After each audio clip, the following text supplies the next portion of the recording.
It's been 30 years, Prime Minister, since you visited this country through a State Department exchange program.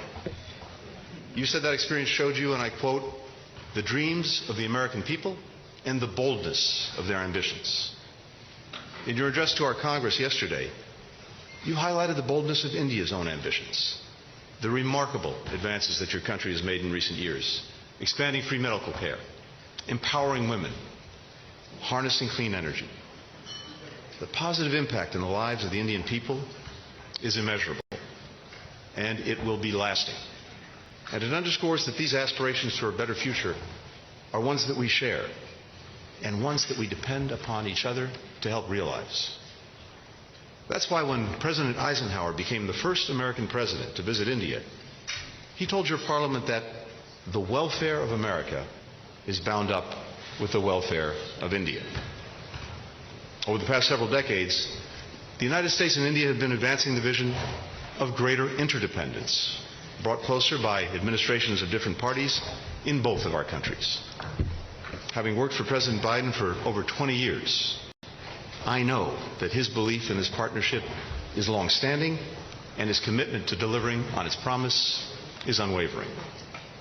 And during the last 2.5 years, we've transformed the relationship between our countries. We are working closer together on more issues than ever before. From semiconductors to space, from education to food security, the energy, ambition, and potential of our cooperation is boundless.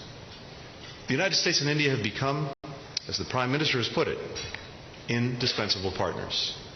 And that partnership, President Biden has said, is a defining relationship of the 21st century. Together, we're promoting greater peace and stability in the Indo-Pacific and around the globe, combating disease, responding to natural disasters, strengthening the maritime security, standing up for the principles at the heart of the United Nations Charter. We're working to safeguard our planet for future generations, developing affordable solar panels and sustainable aviation fuels.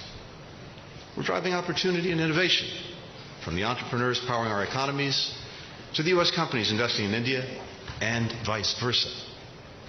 And the cutting-edge research that we're jointly advancing, from quantum to artificial intelligence, is helping to sustain our technological edge and shaping a digital future that safeguards democratic values. Here in the United States, India is part of our daily lives. We enjoy Jhumpa Lahiri's novels over samosas. We laugh at the comedies of Mindy Kaling. We dance to the beats of Diljit at Coachella. And yes, Mr. Prime Minister, and I can say this from personal experience, we keep ourselves more or less fit and healthy doing yoga.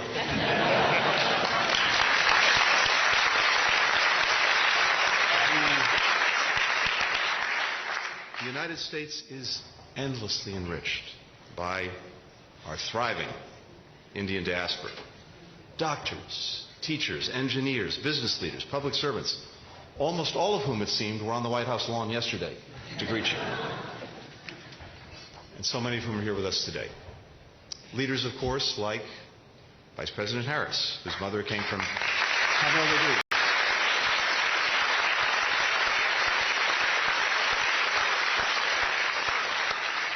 Coming here to help unlock the secrets of cancer. Or diplomats right here at the State Department, where a man whose father came to America with just a bus ticket and $14 in his pocket rose to become the first United States Indian American ambassador to India. And today, Richard Rahul Verma serves as the Deputy Secretary of State.